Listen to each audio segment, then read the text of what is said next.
No olvides darle like y suscribirte a nuestro canal. Estudiar psicología en la universidad siempre había sido mi sueño.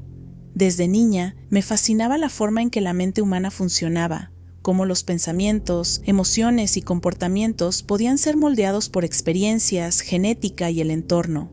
Ahora, en mi segundo año, ya estaba completamente sumergida en el mundo de la psicología académica. Tardes enteras leyendo estudios, debatiendo teorías en clase y preparándome para los exámenes. Sin embargo, una de las cosas más peculiares del programa era la obligación de participar en estudios y experimentos psicológicos como parte de la calificación final, una forma de experimentar de primera mano lo que era estar en el otro lado del análisis. Había participado en varios estudios antes, la mayoría bastante simples, cuestionarios sobre personalidad, pruebas de memoria, tareas de asociación de palabras. Pero cuando vi un nuevo estudio en el portal de inscripciones, me llamó la atención de inmediato. Duraba 1 hora y otorgaba una cantidad considerable de créditos, lo cual era una buena oportunidad para completar el requisito rápidamente. En la descripción se indicaba claramente que comenzaba a las 4 de la tarde y terminaba a las 5 de la tarde. No había nada inusual en él, al menos en apariencia. El día del experimento salí con tiempo suficiente para encontrar el edificio. La universidad tenía muchas estructuras antiguas, algunas con pasillos confusos y distribuciones poco intuitivas, pero jamás me había costado tanto encontrar un aula. Cuando llegué al edificio, algo no se sentía bien. Los pasillos estaban vacíos, el ambiente era distinto. No podía explicarlo, pero la arquitectura parecía ligeramente diferente de lo que había visto en el mapa del campus. Las puertas no tenían letreros visibles y la iluminación era tenue, como si las luces estuvieran funcionando a media potencia. Me tomó varios minutos ubicar el laboratorio correcto, como si estuviera caminando dentro de un laberinto que cambiaba a medida que avanzaba. Finalmente, lo encontré. La puerta era simple, sin ninguna señalización evidente. Decidí esperar afuera revisando mi teléfono. Aseguré que la hora marcaba exactamente las 4 de la tarde antes de entrar. Dentro, un asistente de investigación me recibió con una sonrisa mecánica. Me pidió que dejara todas mis pertenencias en una mesa junto a la puerta. Sin cuestionarlo, puse mi teléfono y mi bolso allí. Me guiaron hasta una pequeña habitación sin ventanas. En el centro había un escritorio con una computadora antigua, la pantalla parpadeando levemente. Solo tienes que mirar las imágenes en la pantalla y responder algunas preguntas sobre ellas, me explicaron. Me senté y comenzó el experimento. Las imágenes de rostros comenzaron a aparecer en la pantalla. Unas eran familiares, otras completamente desconocidas. Algunas parecían ligeramente distorsionadas, como si las hubieran alterado digitalmente, dándoles un aire inquietante. Mi tarea era simple: evaluar las caras según diferentes criterios. ¿Inspiraban confianza? ¿Parecían amables o amenazantes? Pero pronto algo me empezó a inquietar. El experimento parecía interminable. Pasé por docenas de imágenes, luego cientos. El tiempo comenzó a sentirse espeso, como si se estirara y doblara sobre sí mismo. Intenté encontrar un reloj en la pantalla, pero no había ninguno. Miré alrededor de la habitación, pero no había nada que indicara la hora. Después de lo que me pareció al menos 3/4 de hora, finalmente la pantalla mostró el mensaje de que el experimento había terminado. Me levanté con alivio y salí de la habitación. El asistente me devolvió mis cosas y de inmediato saqué mi teléfono para ver la hora, esperando ver algo cercano a las 5 de la tarde. Pero la pantalla marcaba las 4:05. Me congelé. ¿Cómo era posible? No tenía sentido. El experimento se sintió largo, mucho más que 5 minutos. Solo organizarme en la computadora y comenzar me habría tomado al menos 1 o 2 minutos, sin mencionar que revisé cientos de imágenes, reflexionando sobre cada una antes de responder. Mi corazón comenzó a latir con fuerza. Miré a mi alrededor. El asistente seguía con la misma sonrisa impasible. ¿Todo bien?, preguntó con calma. Sí, supongo, murmuré aún aturdida. Salí del laboratorio y caminé hacia mi siguiente clase con una sensación de irrealidad pegada a la piel. Cada paso se sentía fuera de sincronía, como si mi cuerpo estuviera en un tiempo diferente al del mundo exterior. Cuando llegué a mi clase, miré la hora en la pantalla de mi teléfono una y otra vez. Seguía siendo las 4:10. Esa noche intenté racionalizarlo. Tal vez me había perdido en el experimento y mi mente simplemente había jugado una mala pasada con la percepción del tiempo. Pero cuanto más lo pensaba, menos sentido tenía. El experimento había sido real. Recordaba cada imagen, cada pensamiento, cada decisión. Lo más inquietante era el edificio en sí. Había algo extraño en él. Cuando volví días después para buscarlo nuevamente, el lugar no parecía el mismo. La distribución de los pasillos era diferente. Las puertas tenían letreros que no recordaba haber visto antes. Intenté buscar información sobre el experimento en la página de la universidad. No aparecía registrado en ninguna parte. No le conté a nadie lo sucedido. ¿Quién me creería? Pero incluso ahora, cuando lo recuerdo, sigo preguntándome qué pasó realmente en esa sala sin ventanas. Y si realmente estuve ahí solo 5 minutos. Desde que era un niño pequeño, los autos habían sido una parte fundamental de mi vida. No solo eran un medio de transporte, sino una pasión que compartía con mis amigos más cercanos. Pasábamos horas hablando de modelos, motores y modificaciones, siempre soñando con el día en que podríamos permitirnos los vehículos de nuestros sueños. Uno de mis amigos, Daniel, era el más obsesionado con los autos de todos nosotros. Sabía cada especificación técnica, cada detalle mecánico y cada truco para sacar el mejor rendimiento de un motor. Cuando finalmente pudo comprarse un Toyota Corolla automático, fue un gran momento para él. Recuerdo perfectamente el día que lo vi por primera vez. Era azul. No un azul apagado o genérico, sino un azul vibrante y brillante que destacaba incluso bajo la luz del sol. Cada vez que lo veía, era azul. No había dudas en mi mente. Pasó un año y Daniel comenzó a hablar sobre cambiar de auto. Se había enamorado de la idea de conducir un vehículo con transmisión manual y estaba decidido a vender el Corolla para financiar su próxima compra. Fue entonces cuando me ofreció comprarlo a buen precio y como necesitaba un auto confiable, acepté. El día que fui a recogerlo, algo no se sentía bien. Cuando llegué y vi el auto estacionado en su entrada, mi corazón dio un vuelco. No era azul, era negro. Un negro opaco, sin brillo, sin reflejos llamativos, un color que se sentía completamente ajeno a lo que recordaba. Fruncí el ceño tratando de encontrar una explicación lógica. Tal vez lo había repintado, tal vez el auto había cambiado de dueño antes y yo no me había enterado. Me acerqué a Daniel y, sin poder contener mi confusión, le pregunté: «Oye, ¿le hiciste un trabajo de pintura al carro? ¿No era azul?» Él frunció el ceño, como si no entendiera la pregunta. ¿Azul? No, el carro siempre ha sido negro. Su respuesta me dejó helado. ¿Seguro? ¿Nunca tuviste uno azul antes? No, este ha sido mi único Corolla. Me quedé en silencio, sintiéndome extrañamente incómodo. No podía estar equivocado.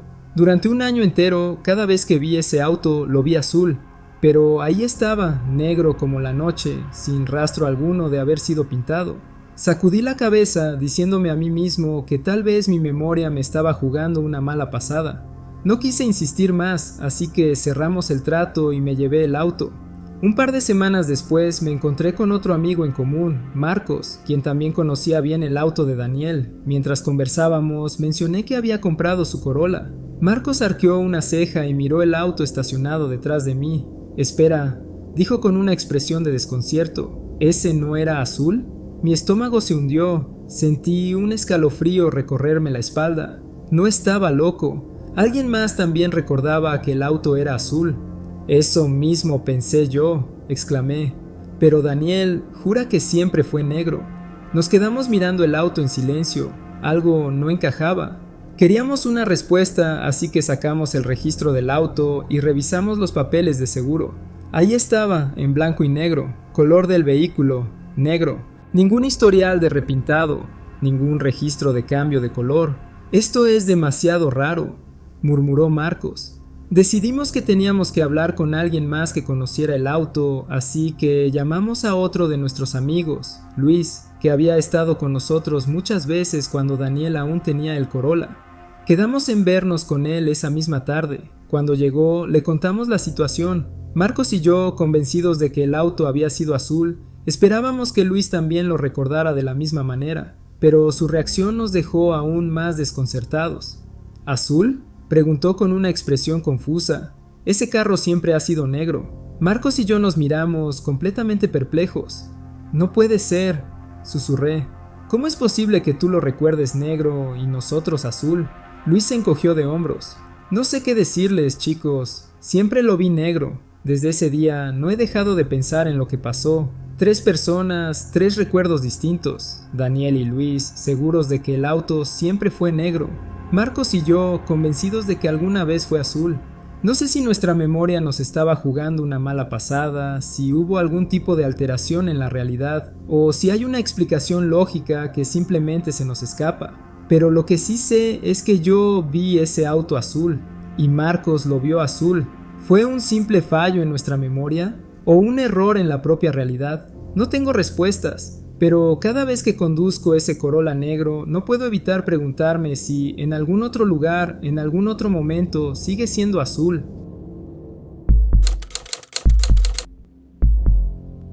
En el 2021, cuando tenía 41 años, fui hospitalizada de urgencia con un diagnóstico que podría haberme costado la vida.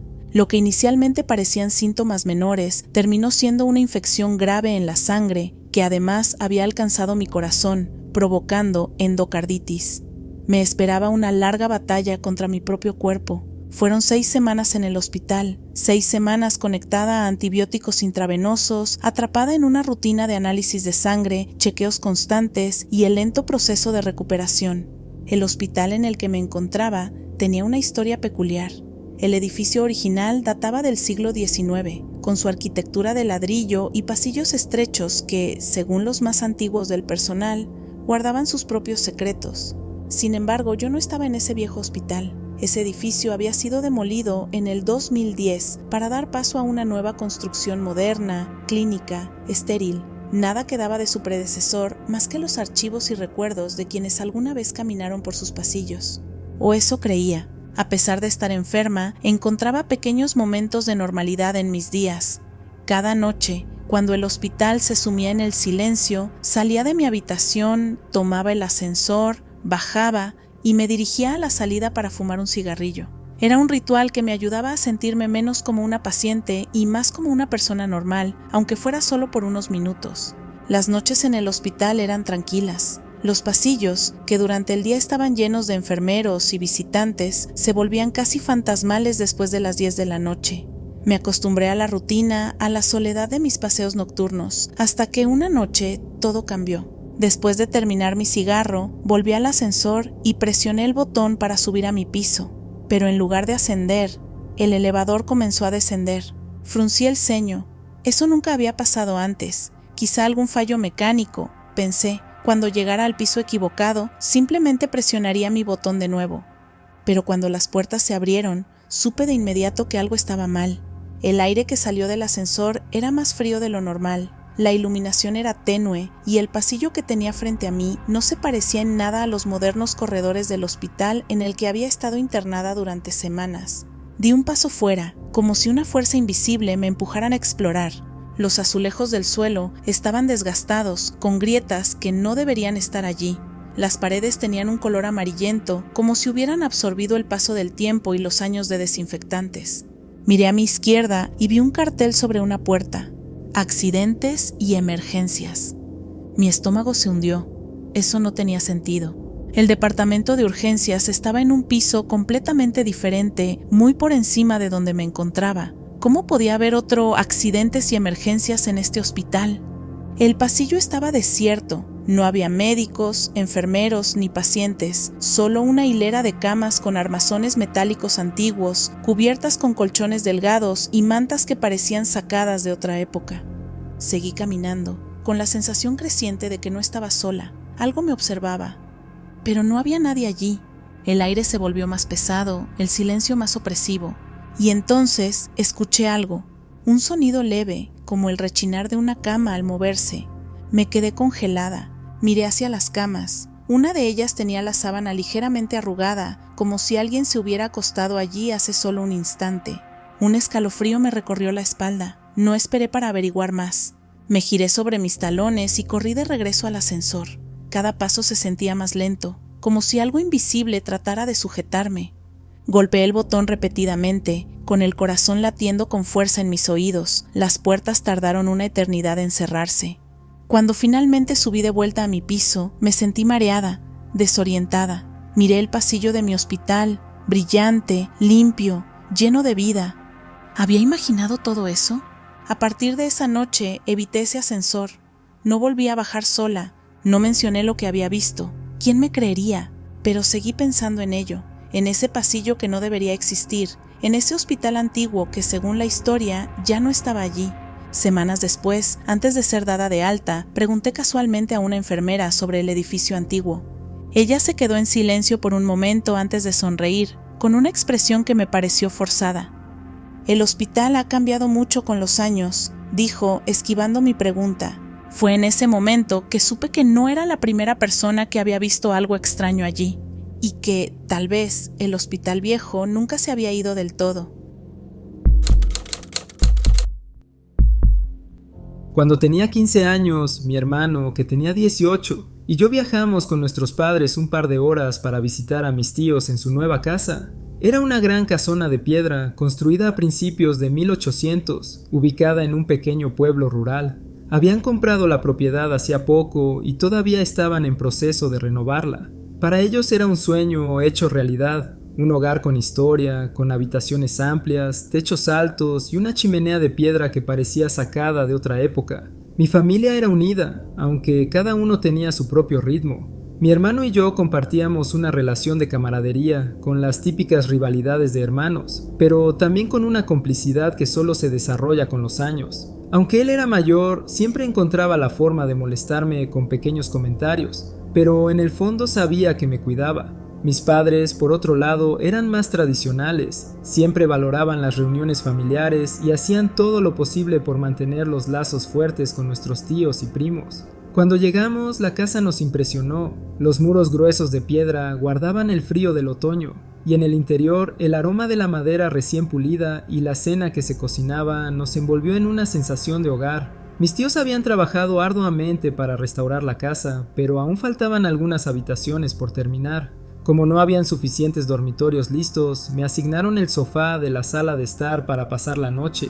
No me importó. De hecho, me emocionaba la idea de dormir en un lugar tan antiguo, frente a una chimenea real, con los últimos rescoldos ardiendo mientras caía en el sueño. Todo se sentía como sacado de una película. Después de la cena, pasamos un rato charlando en la mesa, escuchando las historias de la casa y los desafíos de la remodelación. Las vigas antiguas crujían con el viento de la noche, pero mis tíos ya estaban acostumbrados. Esa noche dormí profundamente, con el calor de la chimenea acompañándome. Me desperté un par de veces, observando las brasas consumiéndose lentamente, proyectando sombras suaves en las paredes de piedra. Me aseguré de recordar bien la disposición del lugar. El sofá en el que dormía estaba justo frente a la chimenea, con las sillas a los costados y la gran alfombra cubriendo la mayor parte del suelo. Pero cuando desperté al amanecer, algo no estaba bien. Los muebles de la habitación habían cambiado. El sofá en el que dormía ya no estaba frente a la chimenea. Ahora estaba colocado perpendicular a ella, de cara a otro lado de la habitación. Las sillas habían sido reubicadas en una disposición ordenada, enfrentando el sofá como si alguien hubiera preparado la sala para una reunión. Incluso la alfombra había sido girada, con los patrones corriendo en una dirección distinta.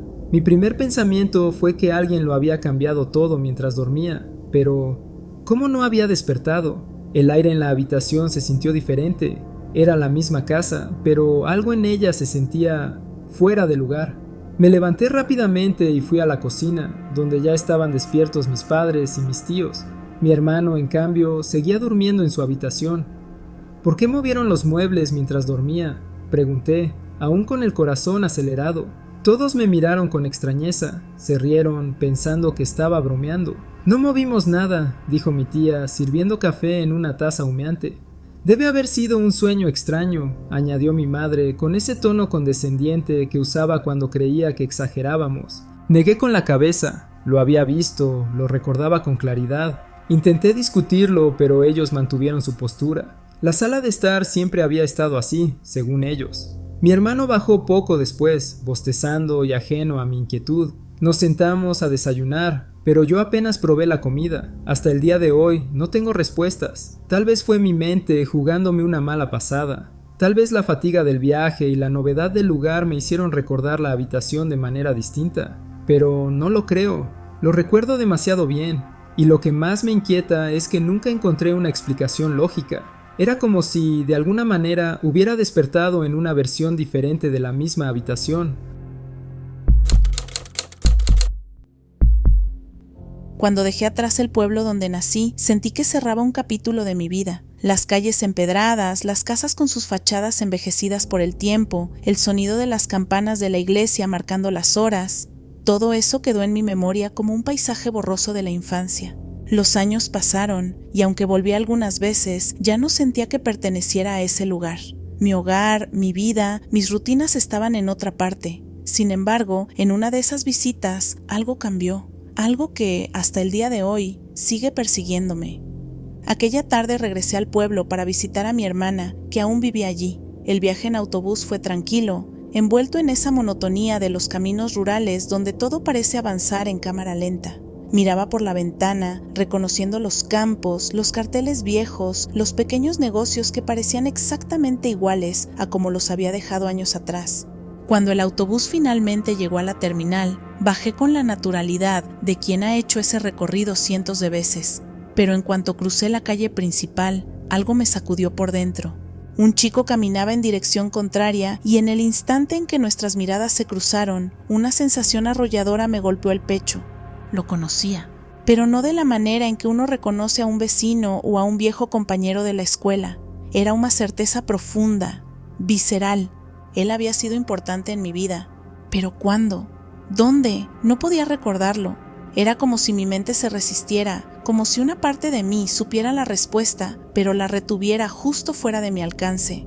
Nos miramos con esa mezcla de sorpresa y reconocimiento inevitable. No saludarnos habría sido imposible. Él sonrió y con una naturalidad desconcertante dijo: «Hola». Yo respondí sin dudar, pero mi mente estaba en caos. ¿Quién era? ¿De dónde lo conocía? ¿Por qué su rostro, su presencia, despertaban en mí una emoción tan fuerte? Caminamos en direcciones opuestas, cada uno siguiendo su camino, pero mi corazón seguía en aquel cruce de miradas. Durante el resto de la tarde, mientras charlaba con mi hermana, mientras recorría la casa en la que pasé mi infancia, mientras tomaba un café en la misma mesa de siempre, mi mente no dejaba de buscarlo. Revisé mis recuerdos como quien hojea un álbum de fotos antiguas, esperando encontrar su rostro entre ellos, pero no estaba. La sensación de reconocerlo era tan real, tan potente, que me convencí de que, en cualquier momento, su nombre, su historia, su papel en mi vida, aparecerían de golpe. Pero no pasó. Los días transcurrieron, volví a mi hogar, a mi rutina, y aún así esa ausencia persistía. Han pasado 20 años desde aquel día. He olvidado nombres, lugares, detalles insignificantes del pasado, pero ese momento sigue intacto en mi memoria. Puedo recordar con exactitud la luz del sol de aquella tarde, la brisa que movía las hojas de los árboles en la calle principal, la textura del suelo bajo mis pies y, sobre todo, la sensación de haber perdido un recuerdo crucial, de haber dejado escapar algo que alguna vez fue importante. A veces me pregunto, ¿lo soñé? ¿Fue alguien de otra vida? ¿O acaso hay recuerdos que se ocultan en las sombras de la mente esperando el momento adecuado para regresar? No lo sé, pero lo que sí sé es que aquel extraño, aquel desconocido, nunca dejó de existir en mi memoria. Cuando tenía 17 años, mis padres y yo viajamos a visitar a mis abuelos. Vivían en una vieja cabaña de madera en una zona rural, lejos del ruido y la prisa de la ciudad. Para mí, ese lugar siempre había sido sinónimo de calidez y tranquilidad. Era el refugio de mi infancia, donde pasaba veranos enteros explorando el bosque cercano, recogiendo leña con mi abuelo y horneando galletas con mi abuela. Los recuerdos de esos días estaban llenos de pequeños momentos mágicos. Me encantaba despertar con el canto de los pájaros y el olor a café recién hecho. Las tardes eran para sentarse en el porche con mi abuelo, escuchando sus historias sobre cómo él y mi abuela construyeron la cabaña con sus propias manos. Me contaba sobre las nevadas más duras, las noches iluminadas por luciérnagas y las leyendas del bosque que los vecinos juraban haber vivido. Esa noche, después de una cena abundante en la vieja mesa de madera donde tantas conversaciones habían ocurrido, nos quedamos un rato más charlando. Mis padres y mis abuelos hablaban de los viejos tiempos, de cómo todo había cambiado, de las tiendas que habían cerrado y de los amigos que se habían mudado. Yo, por mi parte, disfrutaba simplemente estar allí, en un lugar que había sido parte de mi vida desde siempre. A la mañana siguiente, después de un desayuno casero, nos preparamos para ir al mercado local. Mis abuelos siempre hacían sus compras allí, un pequeño lugar con productos frescos y vendedores que conocían a mi familia desde hacía generaciones. Nos subimos a la camioneta de mis padres, mis abuelos en el asiento trasero, yo en el medio y mi madre en el asiento del copiloto mientras mi padre arrancaba el motor. Todo parecía normal, hasta que mi padre salió del camino de entrada y tomó la carretera. De inmediato sentí que algo estaba mal. Él estaba conduciendo en el lado equivocado de la carretera. Mi cerebro tardó un segundo en procesarlo antes de que un pánico frío me invadiera. Un coche se acercaba de frente, directo hacia nosotros. «¡Papá, cuidado!», grité, mi voz llena de miedo. Mis padres se sobresaltaron. Mi madre se giró para mirarme con el ceño fruncido, claramente molesta. «¿Qué te pasa?», preguntó, confundida.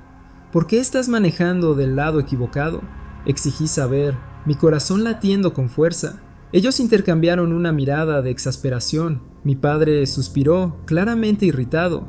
«No estoy en el lado equivocado». Miré alrededor, mi mente intentando desesperadamente entender lo que estaba ocurriendo. Para ellos todo era normal, pero para mí algo no encajaba.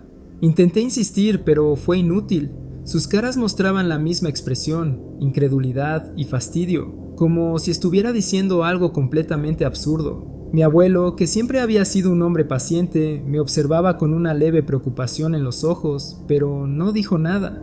Durante el resto del viaje, la sensación de estar en la carretera equivocada no desapareció. Me quedé en silencio, tratando de no llamar más la atención, pero el miedo seguía ahí, instalado en mi pecho, como una presión constante. Cada vez que mi padre tomaba una curva o adelantaba un vehículo, mi cuerpo se tensaba, esperando el choque inevitable que nunca llegaba. Los demás siguieron su día con normalidad, disfrutando de la visita al mercado, charlando con los vendedores, comentando los precios de las frutas y verduras. Yo, en cambio, apenas podía concentrarme en nada más que en la sensación persistente de que algo estaba mal. Esa sensación no desapareció en todo el fin de semana. Cada vez que nos subíamos a la camioneta para ir a algún lado, mi cerebro insistía en que mi padre estaba manejando del lado incorrecto, como si el mundo entero hubiera cambiado de manera sutil pero fundamental. Decidí no volver a mencionarlo. Cada vez que intentaba hablar de ello, mis padres me miraban con impaciencia, como si estuviera haciendo una broma de mal gusto. En su mente todo era normal. La única forma en la que logré sobrellevarlo fue aislándome. Cada vez que íbamos en la camioneta, ponía mis audífonos, cerraba los ojos y me concentraba en la música, tratando de ignorar la sensación de que estábamos a segundos de un accidente.